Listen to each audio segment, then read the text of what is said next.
As you heard, I'm a member of the Microsoft Edge Web Platform team and a member of several different groups here at the W3C, including the CSS Working Group. So the CSS Working Group has been developing standards recently for integration with user system settings, such as Windows High Contrast. So if you're unfamiliar, Windows High Contrast is an accessibility feature that helps to increase text legibility while decreasing cognitive load. So the feature works by enabling a user to select theme colors for a scope number of semantic elements. This scheme can then be applied to user interfaces and app content, reducing the visual complexity while guaranteeing the user's chosen level of contrast. So here's an example of Windows High Contrast set to a black theme, and as a description, the UI has been simplified into the chosen colors here. So if you don't have a Windows machine, I'll share later on how you can experiment with this feature.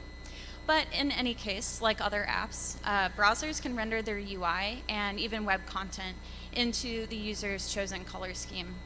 So in parallel to bringing this to standards, I was actually recently part of a usability study to determine how well high contrast was working on the web for people. So we had some folks who identify as having low vision go through some websites with and without the high contrast enabled. So one individual remarked, "The text on the blue background is kind of hard to read." And so you might think that this person was reading something that was dark text on a dark background, like maybe a designer was trying to make some footer text more subtle or something. But actually, they were referring to black text on a white background. You cannot have a higher contrast ratio than this. And yet, this person's eyes were picking up on that blue light, and they still had trouble reading the text. So we turned this into high contrast black, and the participant said, "Oh, that's much better. This is actually the same exact contrast ratio as the previous slide, but it was easier for this particular individual to read."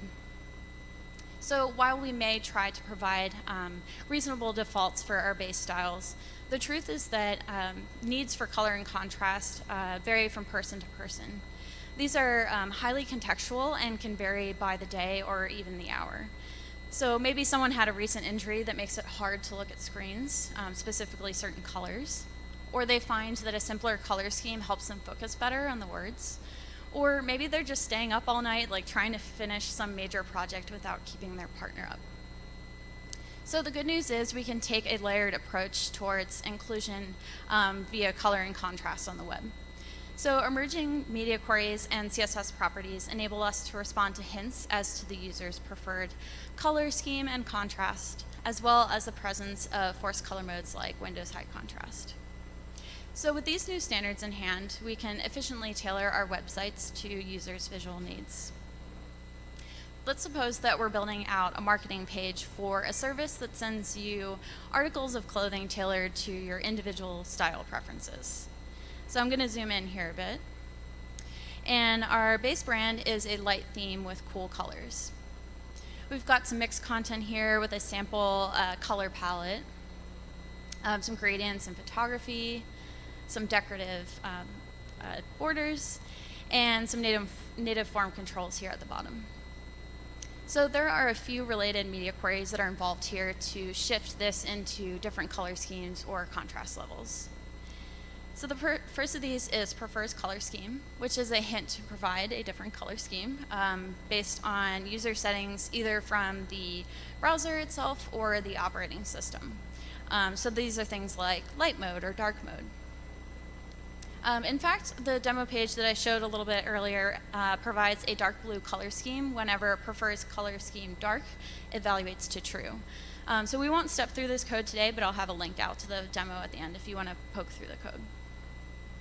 Prefers contrast is a hint to either increase or decrease the contrast. And forced colors is a hint that the web content is already rendered in the user's chosen colors. And for example, when high contrast mode is active. So there's a couple different expectations upon the web developer here. For prefers color scheme and prefers contrast, the expectation is that the web developer will fully manage the color scheme or contrast level. And in force color modes, these colors have already been applied, and the website might just want to optimize for these color schemes. So we don't have much time together today, so I'll focus on how you can optimize for force color modes. But if you want to learn more about these other standards, again, there's a link at the end of the slides. All right, so let's dive into force colors. So standards around force colors are heavily influenced by the Windows high contrast feature that I shared earlier, as well as the prior art used to style these in IE and Microsoft Edge. So it should be noted that Windows high contrast is actually somewhat of a misnomer. So while the inbox themes are certainly the most popular and do guarantee high contrast, a user can actually set their colors to anything they want. So if they actually want a lower contrast level, or they want to kind of disambiguate the colors from each other a little bit more, they are free to do that.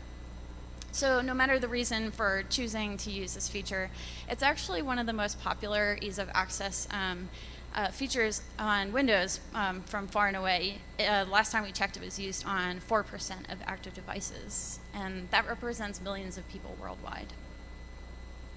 So the OS setting provides the information needed to implement force color modes, but the onus is actually on individual apps to make sure that their UI is rendered in the user's system colors. So that means that the browser rendering engine is directly responsible for rendering web content in force colors. It also means that browsers could choose to implement force color modes directly within the browser themselves, separately from the OS, and Firefox does something of this nature today.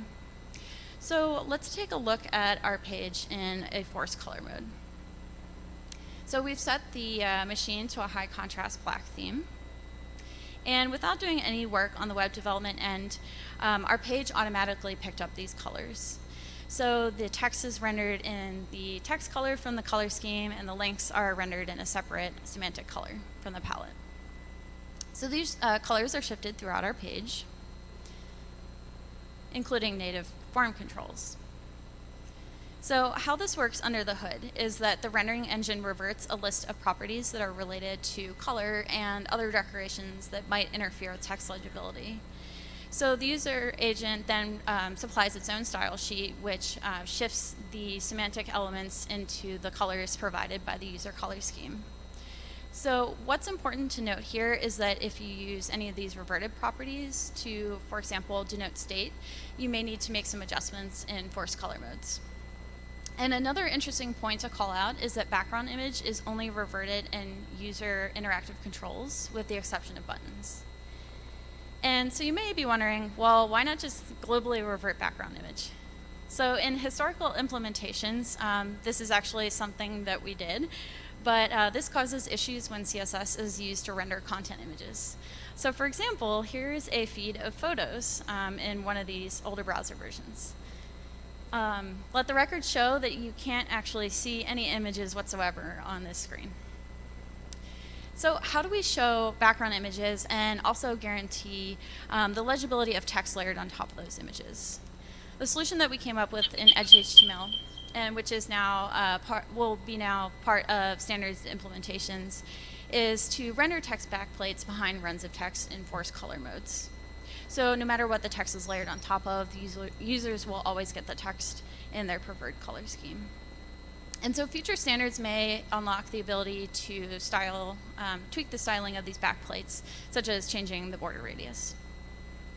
A new detail introduced in standard implementations is that prefers color mode evaluates properly in force color modes. Prefers color scheme also evaluates properly in force color modes. So the rendering engine uses the canvas color or the page background color to determine if the color scheme is light or dark. And then it evaluates those media queries accordingly. So actually, because our dark scheme shifted our gradients into a dark blue color, we're currently in a dark high contrast mode, and so you can tell that the gradients are also dark blue here.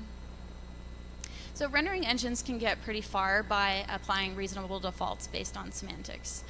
But individual web developers know their content best. And so based on your expertise, you can work on top of the platform to tailor the force colors experience. So let's take a look at a couple ways to do that. So for example, Our logo up here doesn't look so great in the force color mode. It's still rendering in the dark blue. That was the original logo color.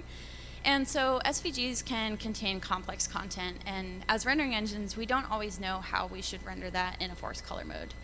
So the only things that are color shifted are text elements and foreign objects, which embed HTML into SVG.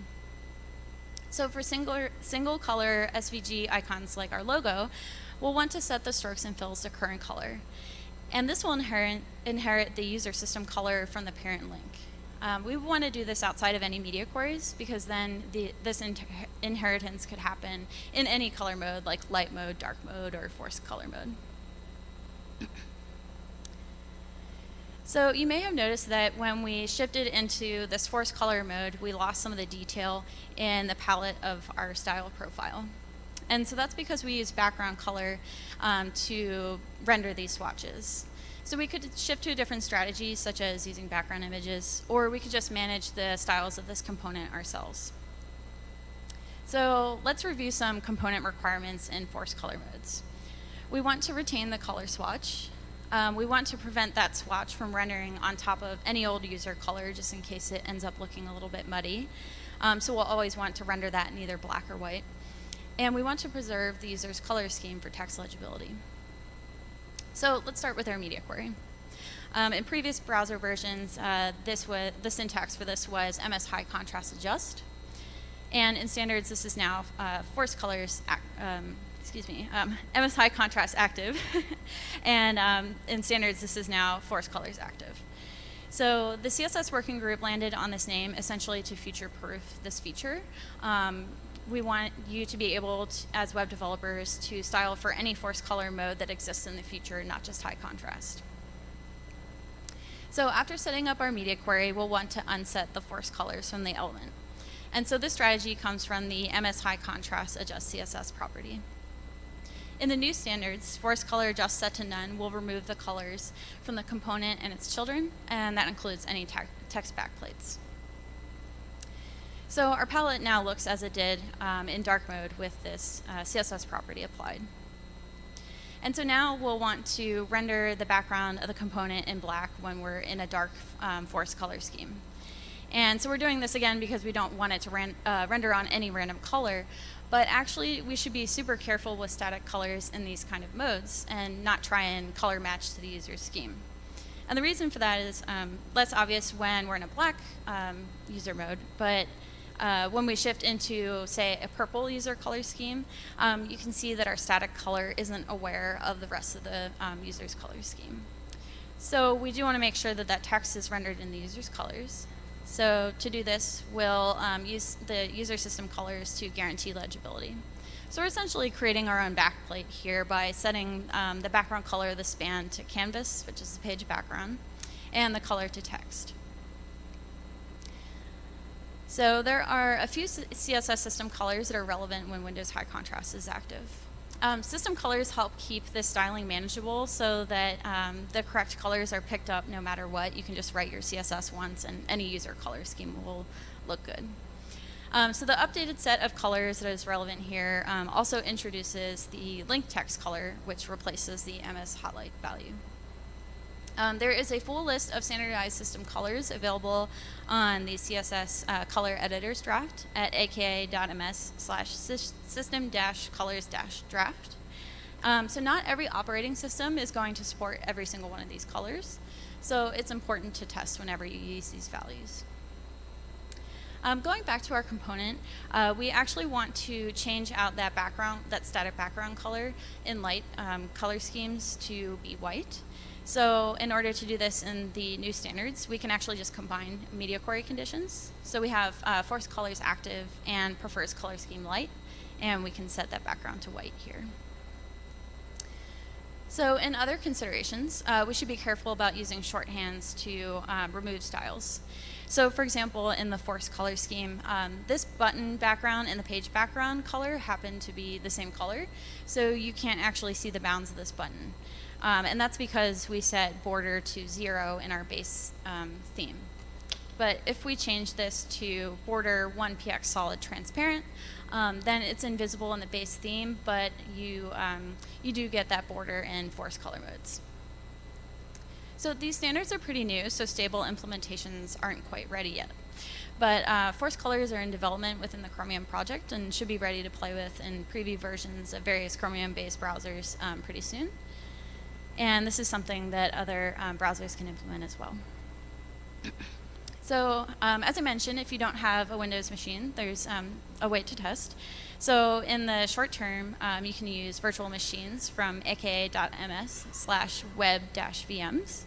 And in the future, cross-platform browsers could consider something in DevTools to spoof high contrast or force color modes from directly within the tools. So that would mean that you wouldn't need a Windows machine, or you wouldn't have to push your entire machine into a force color mode. Show of hands, like who would be interested in such a feature? All right, we got a couple hands throughout. All right, so I hope you do get the chance to try out your content in force color modes. Because while browser rendering engines can provide reasonable defaults, you are the expert on your web content and can work on top of the platform to deliver a truly well-tailored experience. So with these new standards in hand, let's design a more inclusive and accessible web together. Thank you so much, and you can find the demo, these slides, and all the resources at aka.ms/tpac-hc.